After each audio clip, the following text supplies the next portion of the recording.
The way your camera interacts with your scene determines the way your audience feel they can interact with the scene. What kind of feel or emotions do you intend to achieve with a scene? And how do you want your audience to feel watching a scene? Do you want them to feel engaged as part of the film, or you want them to feel detached from the film? Different shots conveys different feel to a scene, and a good review of the scene objective will give you insight to what shots will be required. This is when you frame a person from the waist up. It's a shot used to express engagement with a person on a personal level, that is, having conversation with someone one-on-one. This is when you frame a person from chest up. This shot provides a closer view of a character and can be used as a listening or reaction shot. This is standard framing for most interviews.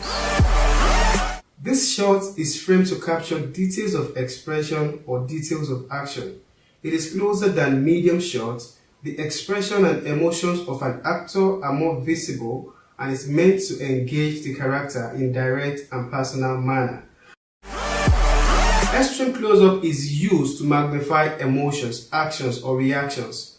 These shots can capture small expressions like raise of eyebrows to dropping of bullet shell, to mention just a few. This shot is also called bird-eye view, and is often used to establish a location or to express different angles in action scenes. Camera is placed behind the subject's shoulder and is usually used for filming conversation between actors. This helps viewers to draw closer to the conversation and to focus on one speaker at a time. This shot is framed from low points and it's used to make subjects appear larger so as to convey them as heroic, dominating, intimidating. It can also be used to make a city look empty. High angle shot. This is the opposite of low angle shot. It is framed from the high point and is used to make subjects appear smaller so as to make them appear weaker, submissive, and oppressed. Creating nice camera movement for a scene makes your scene look dynamic and cinematic, which has a way of creating a three-dimensional view in the mind of the viewers. For the scope of this course, I'll be discussing 5 camera movements. Panning is when you move your camera horizontally, either left to right or right to left. With this movement, the position of the camera is fixed. The only thing moving here is the lens, which is either moving to the left or to the right. This type of shot is good to reveal part of a scene, and it can also be used to establish a scene within your story. Tilting is when you move your camera vertically, up to down or down to up, while the base is fixed on a certain point. This movement is useful when introducing a character. Dolly movement is when you move the entire camera forward or backward. This type of camera movement can create amazing effects and can be used to raise tension or reduce tension in a film.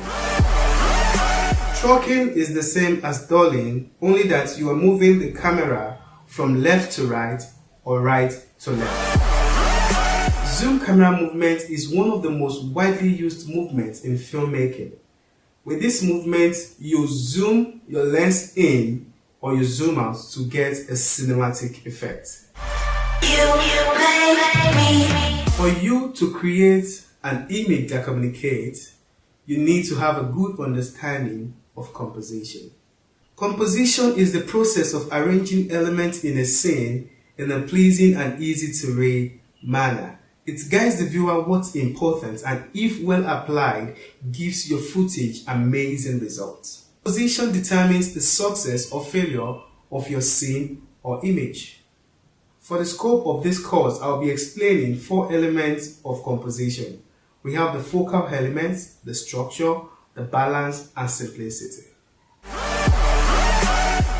Focal element is that thing that the viewer's attention is drawn to immediately they see your picture or your scene. This can be achieved with eye contrast of a particular area in the scene, structure or camera focusing on an area of the scene, or a subject moving across the scene. Structure is organizing the elements on your scene based on roles.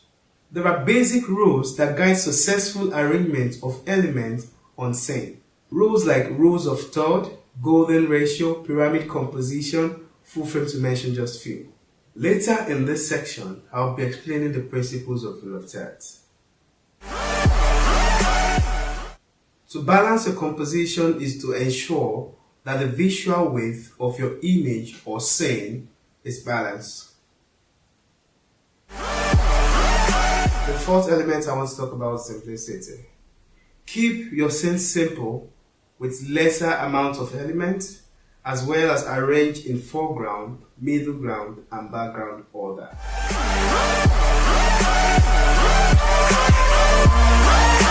The rule of third is the oldest rule in photography and is the most popular rule that you learn in photography. This rule suggests that you divide your frame into 9 equal parts, identify the connecting points, and place your focal element on those connecting lines. This gives your footage some pleasing. He said he wanted to make sure I was okay and that he didn't end things on a bad note. Blah, blah, blah. I hope you told...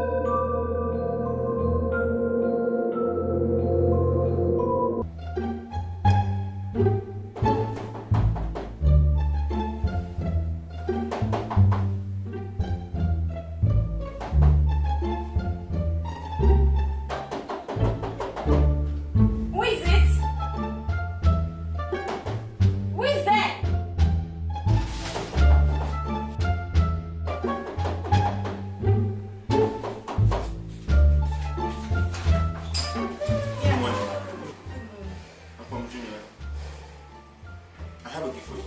Why didn't order anything? Wow. For the address leading to this place, man.